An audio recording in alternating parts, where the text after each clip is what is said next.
Okay friends, it's time to start replacing our VVT solenoid. The location of this is going to be located right along the passenger side back of the engine, down inside here. Now to gain access to this, I'm going to go ahead and move a couple things out of the way, and then we can get right down to it. Now to get this out of the way, we're first going to move right along to the electrical connector.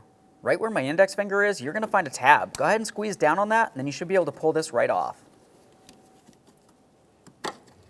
Now once you have it out of there, you always want to give it a quick inspection. If you see any funny colors, it's probably corrosion and it would need to be dealt with. This one looks fine, so I'll just go ahead and set it aside.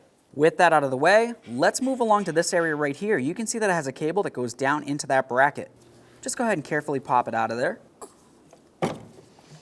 We'll just give it a quick inspection and set that aside. Now we're going to start looking for two 10mm headed bolts. There's one along the front, and then there's another one that's closer towards the firewall along the back.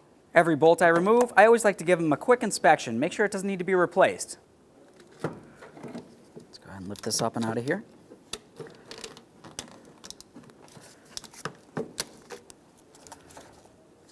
Let's give it a quick inspection, as always. Now at this point, you could carefully reach right down along the back side of the engine and you can gain access to everything you need.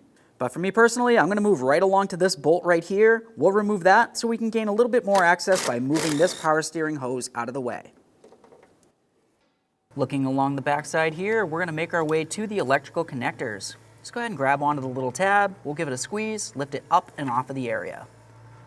As always, we'll give it a quick inspection. We'll set it aside, remove the other one.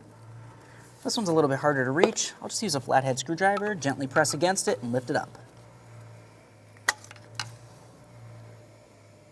That looks good as well.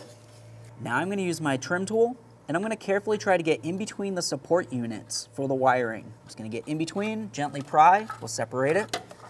Down along the side, there's going to be another area that you want to go ahead and remove as well. Let's reach down there. Feels as though these are already off of there, so that's fine. Now at this point, we're going to move along to the back side of this, and there's going to be three 10mm headed bolts. We'll just go ahead and reach right down along here, and I can feel them. One there, one over here, one right up there. Once we remove those, we can take off the VVT solenoid with this cover right here, and then we'll fully remove the cover.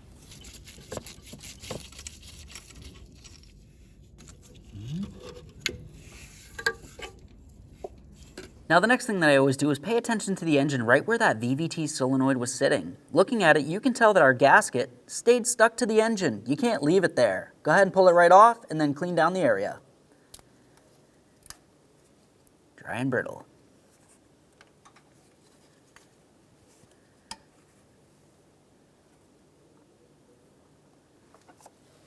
I'm gonna wipe it down.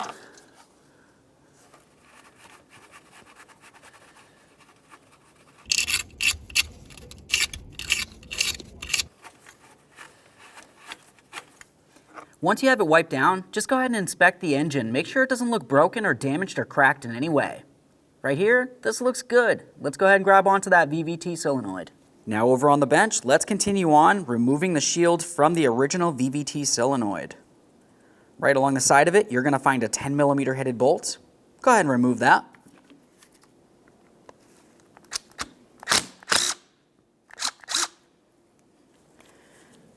Now we're just going to carefully try to pry this off of here. I'm going to go ahead and clean down this shield. We'll set our old VVT solenoid aside, and then we'll get ready for our installation. Now that that's clean, let's continue with the new solenoid. Right on the side of it, you're going to find that it came with this mounting bolt. Let's go ahead and take that right out of there.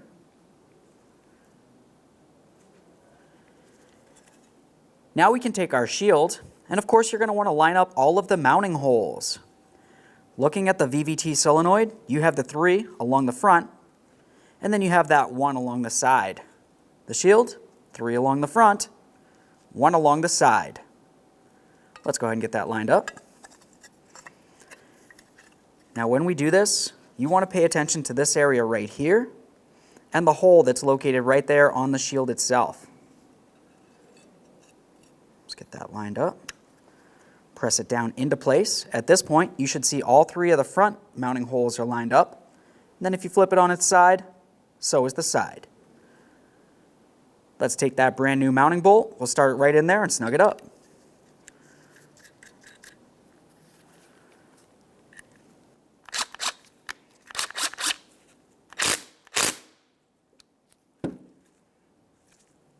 Let's get back over to the vehicle. Now before we go ahead and put in the brand new VVT solenoid, let's go ahead and take a close look at our 3 mounting bolts. The main areas that you want to pay attention to are, of course, the threaded area and the shaft area. You want to make sure they don't look rotted, damaged in any way. Assuming they look good, let's get back behind the engine. All right, now we can get ready to install that brand new VVT solenoid.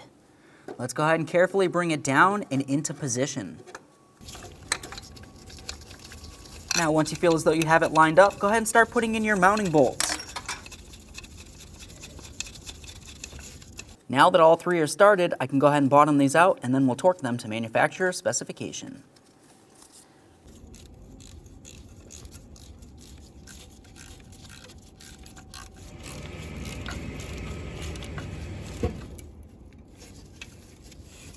Now once you have them all bottomed out, go ahead and torque each of these to 7.2 foot-pounds.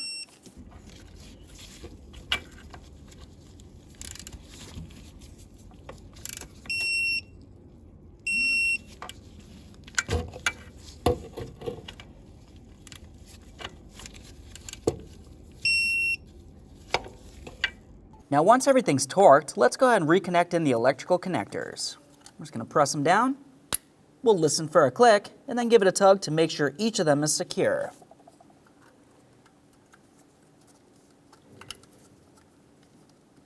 Now, of course, you also have the rest of the wiring mounting points. You want to make sure those are pressed in as well. Now we can move along to remounting the power steering mounting bracket to the engine. Let's reattach our cruise control module.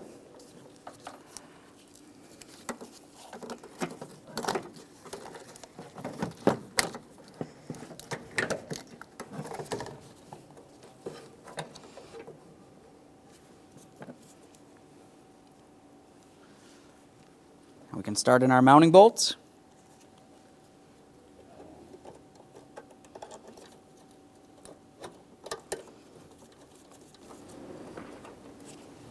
Once they're both started, go ahead and bottom those out as well.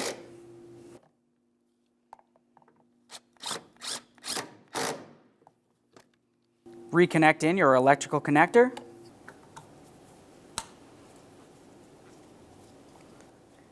Make sure everything's nice and secure. Now once we have that on there, let's go ahead and reconnect this into its mounting point as well. Okay friends, we got the VVT solenoid installed. The last thing that I would recommend doing would be to make sure that you do an oil change when you're done. Looking at the cap, you can tell exactly which type of oil to use.